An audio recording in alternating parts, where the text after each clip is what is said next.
जय हिंद प्यारे साथियों। इस वीडियो में बात करने वाले हैं सीआईएसएफ फायरमैन कांस्टेबल की भर्ती के बारे में। आप सभी को पता है कि आपकी आंसर की रिलीज हो चुकी है। आप सभी को पहले ही मैंने डेट बता दी थी कि 29 तारीख को आपकी आंसर की रिलीज हो जाएगी। तो फाइनली आज सुबह आपकी आंसर की आ चुकी है और उम्मीद करता हूं कि आप में से मैक्सिमम बच्चों ने अपनी आंसर की अब तक चेक कर ली होगी, और जिस बच्चे ने भी चेक नहीं की है वो सीआईएसएफ की ऑफिशियल रिक्रूटमेंट वेबसाइट पर जाकर अपनी आंसर की चेक कर सकते हैं। अब यहाँ पे हम बात करेंगे आपकी एक्सपेक्टेड कट ऑफ के बारे में कि आपकी जो कट ऑफ होगी वो बनेगी कैसे, क्योंकि बहुत सारी चीजें हैं जो कि आपको कट ऑफ से रिलेटेड आपको समझ लेनी चाहिए कि ये फाइनल मेरिट लिस्ट रहेगी या इसके बाद एक और मेरिट लिस्ट आएगी। वो सारी चीजें मैं आपको क्लियर कर दूंगा जो कि इस भर्ती से संबंधित आपके लिए जरूरी है। तो मार्क्स चेक करने के बाद अब यहाँ पे आते हैं आपकी कट ऑफ की तरफ, और आप सभी को मैं एक एवरेज कट ऑफ के बारे में क्लियर करूंगा, जिससे कि आपको अप्रोक्स एक आइडिया हो पाएगा कि हाँ भाई हम मेरिट में आ सकते हैं या नहीं आ सकते हैं। तो वीडियो पसंद आए तो प्लीज वीडियो को लाइक शेयर करके चैनल को सब्सक्राइब कर लें और बेल आइकन पर प्रेस कर लें, ताकि फ्यूचर में भी आपको हर एक अपडेट का नोटिफिकेशन सबसे पहले मिलता रहे। आगे बढ़ते हैं और आप सभी को जानकारी देते हैं। तो देखिए, सबसे पहली चीज तो यहाँ पे मैं आपको मेरिट के बारे में क्लियर करना चाहूंगा, उसके बाद हम यहाँ पे कट ऑफ की तरफ बढ़ेंगे। आप सभी को बताएं कि दो स्टेज इसकी कंप्लीट हो चुकी हैं। पहली स्टेज इसका पीएसटी एंड पीईटी कंप्लीट हो चुका है, ठीक है। पीएसटी एंड पीईटी यहाँ पे कंप्लीट हो जाने के बाद पीएसटी हो गया एंड आपका पीईटी हो गया, और इसके बाद आपका कंप्लीट हो गया है सीबीटी यानी रिटन एग्जामिनेशन। तो ये दो फेसेस यहाँ पे कंप्लीट हो गए हैं। अब इसके बाद एक और स्टेज आपकी बची है डीबी और मेडिकल। ये दोनों प्रोसेस एक साथ होते हैं। अब यहाँ पे बात ये आती है कि मैक्सिमम जो आपने एग्जाम देखे होंगे उसमें इस तरीके से प्रोसेस रहता है, जैसे पीएसटी पीईटी जो बच्चा क्वालिफाई करता है वो सभी सीबीटी एग्जामिनेशन में जाते हैं, और सीबीटी एग्जामिनेशन के बाद फिर एक मेरिट आती है। जो बच्चा मेरिट में क्वालिफाई होता है वो डीबी एंड मेडिकल में जाता है, और डीबी एंड मेडिकल में जितने बच्चे क्वालिफाई होते हैं उसके बाद फिर एक फाइनल मेरिट लिस्ट जारी होती है। तो इस तरीके से ही प्रोसेस ज्यादातर काम करता है, लेकिन इस वाली भर्ती में थोड़ा अलग है। यहाँ पे इस तरीके से प्रोसेस काम नहीं करता। इसका प्रोसेस मैं आपको बता देता हूँ कि यहाँ पे जो मेरिट आपकी बनेगी ना, अभी जो आपकी मेरिट आएगी वो फाइनल मेरिट ही रहेगी। इस चीज को याद रखना कि जो बच्चा इस रिटन एग्जामिनेशन वाली मेरिट लिस्ट में आ जाएगा उसका फाइनल सिलेक्शन है, और फाइनल सिलेक्शन वाले बच्चों का ही मेडिकल होता है। यहाँ पे प्रोसीजर थोड़ा उल्टा है। बाद में यहाँ पे ऐसा नहीं है कि मेडिकल के लिए 2 गुना या 3 गुना कैंडिडेट को क्वालिफाई किया जाए।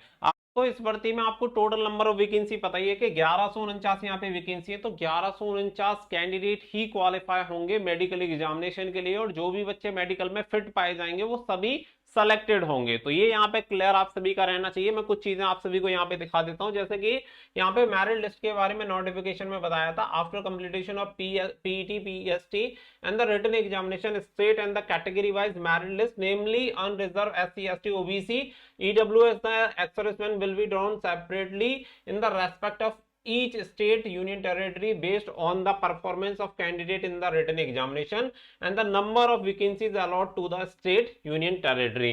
तो यहाँ पे आप देख सकते हैं मेरिट लिस्ट में यहाँ पे क्लियर बोला गया है कि यहाँ पे पीईटी एंड पीएसटी को कंप्लीट करने के बाद, रिटन एग्जामिनेशन कंप्लीट होने के बाद स्टेट एंड कैटेगरी वाइज आपकी लिस्ट बनेगी। 1149 वैकेंसी को हर एक स्टेट के लिए अलग अलग वैकेंसी अलॉट की गई है, तो उसके अकॉर्डिंग आपकी कट ऑफ तैयार की जाएगी। इसमें मेडिकल की कोई बात नहीं की गई है। इसके अलावा यहाँ पे मेडिकल एग्जामिनेशन में भी आप देख सकते हैं, मेडिकल एग्जामिनेशन वाले प्रोसेस में आपको बताया गया कि the candidate equal to the number of vacancies allot to the state union territory in each category will be called for detail medical examination DME. The selected candidate will be medically examination by the medical board of the assess their physical and the medical fitness.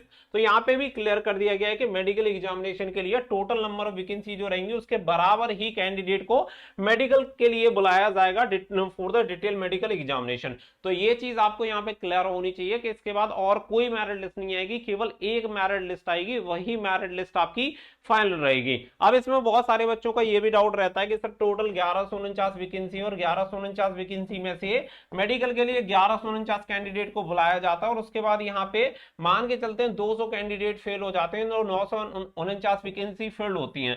बाकी का 200 vacancy तो फिर खाली हो जाएंगे, भले ये vacancy खाली हो जाए बैकलॉग में चली जाएंगी, कोई फर्क नहीं पड़ता। इसी तरीके से प्रोसेस होता है। 2017-18 में आपकी वैकेंसी आई थी, 2017-18 में भी सेम इसी तरीके से प्रोसेस कंप्लीट किया था। आई थिंक पहले 392 वैकेंसी थी, 392 वैकेंसी को बढ़ाकर 898 वैकेंसी कर दिया था, और जब मेडिकल के लिए बुलाया था तो 878 कैंडिडेट को मेडिकल के लिए बुलाया गया था। तो यही प्रोसेस हर बार फॉलो किया जाता है सीआईएसएफ फायरमैन कांस्टेबल की वैकेंसी में, और यही प्रोसेस आप फॉलो किया जाएगा तो टोटल 1149 कैंडिडेट को ही मेडिकल के लिए बुलाया जाएगा। तो ये आपकी अंतिम मेरिट सूची होगी, इसके अलावा कोई सूची नहीं आएगी। तो ये चीज आपको एकदम से पॉइंट वाइज क्लियर हो गई होगी कि स्टेट वाइज आपकी लिस्ट आएगी, मेडिकल के लिए जितनी वैकेंसी उतने ही कैंडिडेट को क्वालिफाई किया जाएगा।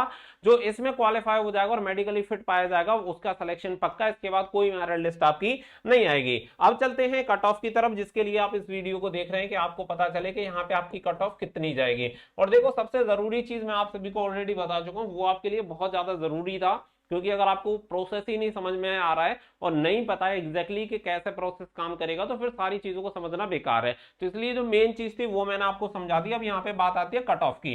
तो कट ऑफ के लिए जैसे कि ऑलरेडी मैंने आप सभी को बता ही दिया कि यहाँ पे आपकी जो कट ऑफ बनेगी वो state wise and category wise बनेगी। आपकी वैकेंसीज जो हैं वो यहाँ पे हर एक स्टेट के लिए अलग अलग अलॉट की गई हैं। तो सभी स्टेट के लिए अलग अलग कट ऑफ मैं आपको नहीं बताऊंगा, एक एवरेज यहाँ पे मैं आपको कट ऑफ बताने वाला हूँ। कुछ स्टेट ऐसे हैं जहाँ की मेरिट कम जाती है, कुछ स्टेट ऐसे हैं जहाँ की कट ऑफ ज्यादा जाती है, तो उसके अकॉर्डिंग आप थोड़ा सा डिसाइड कर सकते हैं। बट आपको एक रफली आइडिया मिल जाएगा जिससे कि आपके लिए इजी टू गोइंग हो जाएगा ये पूरा प्रोसेस समझना। अब यहाँ पे एक चीज समझे कि यहाँ पे आपका जो पेपर आया था, पेपर की अगर मैं बात करूं तो पेपर पूरा इजी टू मॉडरेट ही है, ठीक है। मैंने जब आंसर की आई है तो आंसर की आने के बाद मैंने आपको क्यों बोला था कि मैं आपकी जो कट ऑफ होगी वो आंसर की आने के बाद बनाऊंगा, क्योंकि खुद से मुझे पेपर को देखना था किसी और के रिव्यू में, और पेपर को खुद से देखने में बहुत बड़ा अंतर होता है। तो मैंने पहले पूरे पेपर को चेक किया, पेपर को चेक करने के बाद यही क्लियर हुआ कि आपका पेपर इजी टू मॉडरेट था, हार्ड तो पेपर नहीं था।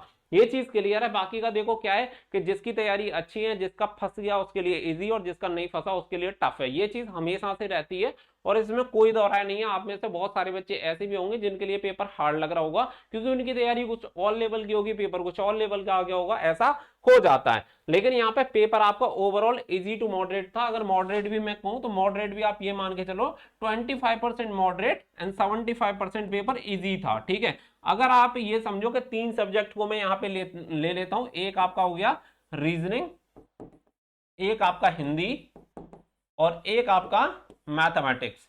ये 3 सब्जेक्ट अगर मैं यहाँ पे ले लूं तो तीनों सब्जेक्ट में टोटल आपके मार्क्स बनते हैं 75, और 75 में से अगर मैं एवरेज निकालता हूं तो लगभग 67 से 68 यहाँ पे एवरेज निकल के आ रहा है, जो बच्चों का सही है।